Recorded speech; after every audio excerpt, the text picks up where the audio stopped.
Good morning to everyone class. Welcome in my YouTube channel BTB classes. In today's class we will discuss about the moving coil galvanometer. So class, it is the applications of the torque experienced by the coil in a uniform magnetic field. So class, there is a हम ये जो topic था कि when a coil current carrying coil is placed in a uniform magnetic field it experience a torque. ठीक है, तो torque के लिए हमने फॉर्मूला निकाला था. उसी टॉर्क का एक एप्लीकेशंस है हमारे पास. कौन सा? Moving coil galvanometer. तो what do you understand by the moving coil galvanometer? So class, जैसे एमीटर होता है ऐसे ही मूविंग कॉइल गैल्वेनोमीटर भी हुआ करता है, लेकिन एमीटर लार्ज करंट को मेजर करता है, लेकिन गैल्वेनोमीटर सिर्फ स्मॉलेस्ट करंट को डिटेक्ट करके आपको इंडिकेट करता है कि सर्किट में करंट है या फिर नहीं है. So class, it is a device which detect the current in electric circuit. किसी भी सर्किट में करंट को डिटेक्ट करने के लिए एक ये डिवाइस है.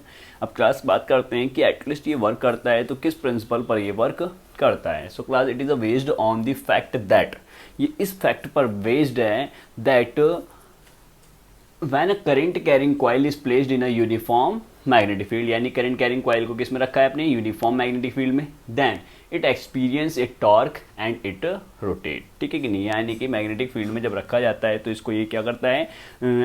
टॉर्क एक्सपीरियंस करता है और जिसकी वजह से ये रोटेट करने लगता है. तो क्लास स्टार्ट करते हैं कि एटलीस्ट ये किस कॉन्सेप्ट पर वर्क करता है. ठीक है, तो कंस्ट्रक्शंस डालेंगे. पहले कंस्ट्रक्शंस के लिए आपको सबसे पहले यूनिफॉर्म मैग्नेटिक फील्ड लगाना है, वो भी radial uniform magnetic field.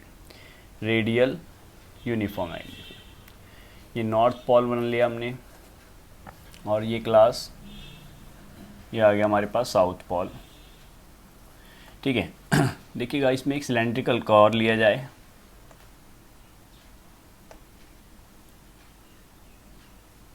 Cylindrical core लेना है और इस कॉल के ऊपर आपको क्या करना है? वायर को बाउंड आउट करना है. ठीक है, बाउंड आउट करना है इस तरीके से आपको, जैसे हमने किया है. ठीक है क्लास, देखिएगा ये जो हमारे पास में है कॉइल, सपोज दैट ये है, ये सिलेंड्रिकल कॉर है हमारे पास. ठीक है, सिलेंड्रिकल कॉर लेना है. सिलेंड्रिकल कॉर जो होना चाहिए वो हमारे पास सॉफ्ट आयरन का होना चाहिए. ठीक है, सॉफ्ट आयरन का कॉर बनाया है हमने. इसके ऊपर एक रेक्टेंगुलर्स क्या लगाएंगे? नॉन मेटल नहीं, non conducting metal, non magnetic metal. Non magnetic metal मतलब कि जो मैग्नेटिक प्रॉपर्टी को फॉलो नहीं करता हो, जैसे एल्यूमिनियम हो गया, कॉपर हो गया, इन सब चीज़ों का एक कॉर लगाएंगे.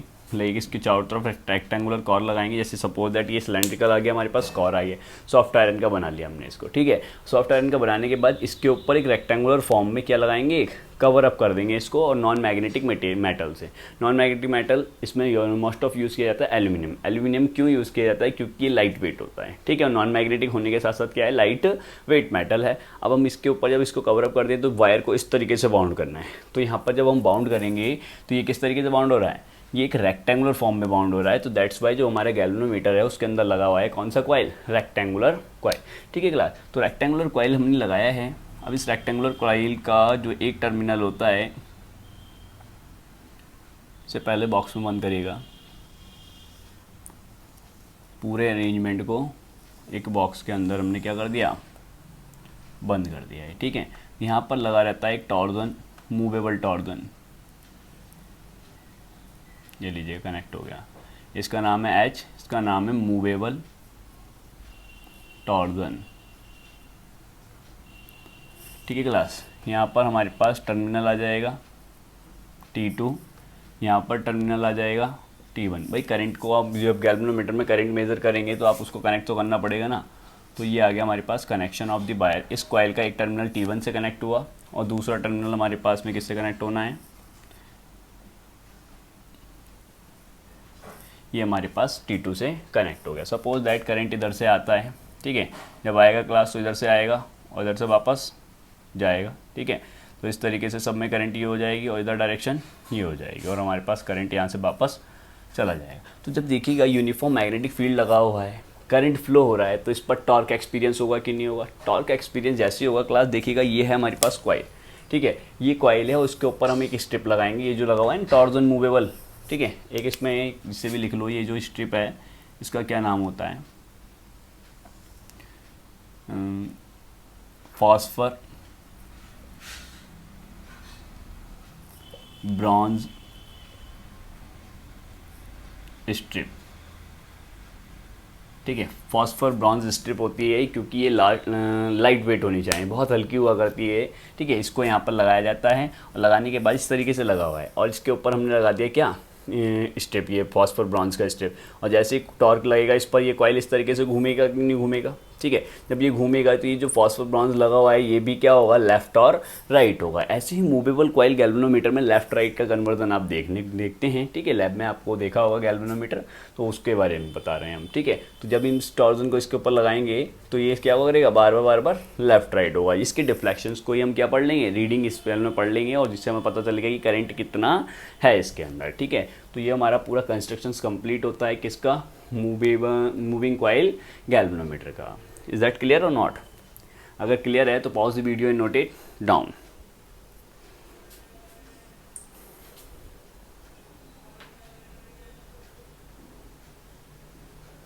इस कॉइल का नाम और लिख लीजिएगा क्लास, PQRS,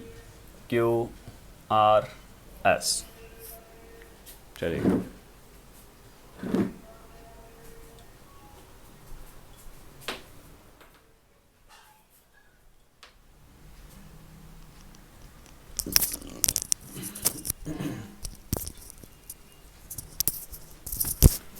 हाँ क्लास, इसके कंस्ट्रक्शंस को पढ़, कंस्ट्रक्शंस में स्प्रिंग को और ऐड करना है। हेयर स्प्रिंग लगा होता है इसमें, ठीक है, जो कि ट्विस्ट होता है। जैसे कि अगर इसको घुमाएंगे, मतलब घूमेगा, घूमने के बाद में वापस अपनी पोजीशन को गैन करेगा by the help of spring, क्योंकि स्प्रिंग क्या करता है, एक बार खींचा जाता है तो वापस में रीगैन करने की कोशिश करता है। तो ये जो स्प्रिंग है यही करेगा कि इस कॉइल को जब ये घूम जाएगी तो इसे वापस लाने की कोशिश करता है, तो इसे बोलते हैं हेयर स्प्रिंग, ठीक है। तो यहाँ पर कंस्ट्रक्शंस की बात की गई है। It is the consist of the coil PQRS। PQRS एक कॉइल होती है having a large number of turns होते हैं of the insulated copper wire, ठीक है। इंसुलेटेड कॉपर वायर होती है इस पर।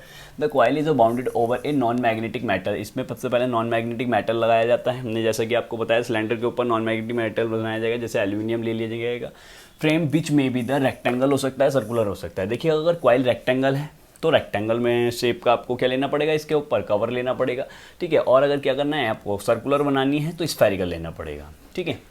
Circular in the shape, the coil is suspended on A movable torsion. Movable torsion पर टिका रहता है by the means of the phosphor bronze strip से और हेयर स्प्रिंग से, ठीक है। ये बीच में रुका रहता है इसके, ठीक है क्लास। अब देखिएगा इसकी कंस्ट्रक्शंस तो हो चुकी है, अब वर्किंग पढ़नी है आपको। Working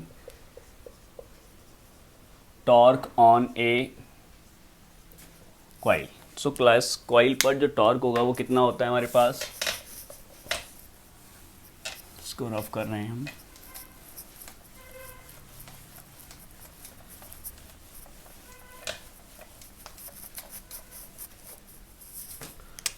torque, tau is equal to NIAB cos phi, cos theta, but theta is equal to 0 degree, तो tau is equal to cos 0 कितना होता है 1, तो cos tau is equal to NIAB।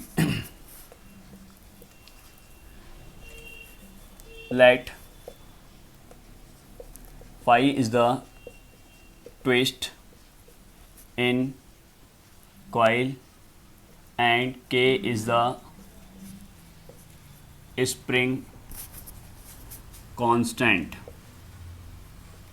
ठीक है, ऑफ हेयर स्प्रिंग।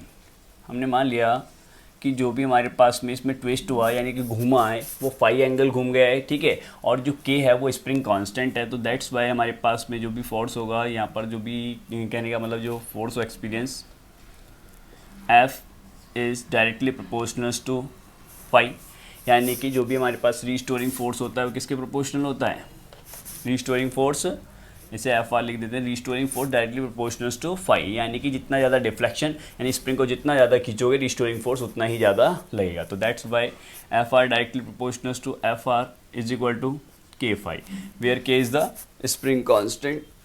अब यहाँ पर क्लास देखिएगा इक्वेशन नंबर 1 और 2। in condition of equilibrium जब देखिएगा ये जो हमारे पास में मूविंग कॉइल गैल्वेनोमीटर है इक्विलिब्रियम पोजीशंस में होगा, करंट भी फ्लो कर रहे हैं, टॉर्क भी लग रहा है और ये रिस्टोरिंग फोर्स भी लग रहा है, तो यहाँ पर एग्जैक्ट बराबर हो जाएगा। ये टॉर्क किसके इक्वल हो जाएगा, के भाई। अगर ये ज़्यादा होगा तो और घूमने की कोशिश होगी, ठीक है कि नहीं, ये ज़्यादा होगा तो इसे घूमने ही नहीं देगा। तो दोनों की कंडीशंस हैं, लेकिन दोनों कंडीशंस हमने इक्विलिब्रियम में ले आए हैं, हिल ही नहीं रहा है, तो दैट्स बाई के फाई किसके इक्वल होगा, एन आई ए बी के इक्वल होगा। दैट्स बाय अगर सबको कांस्टेंट किया जाए तो फाई इज इक्वल टू कितना हो जाएगा, N A B upon K और into I. That's by I is the directly proportional to I. जितना ज़्यादा डिफ्लेक्शंस रीड करेंगे वही डिफ्लेक्शंस किसको इंडिकेट करेगा, करंट को इंडिकेट करेगा। क्लास अगर इतना क्लियर है तो समझ लीजिएगा मूविंग कॉइल गैल्वेनोमीटर आपका क्या हो चुका है, फिनिश। यानी कि हम डिफ्लेक्शन रीड करेंगे और डिफ्लेक्शन किसको बताएगा, करंट को इंडिकेट करेगा। Pause the video and note it down.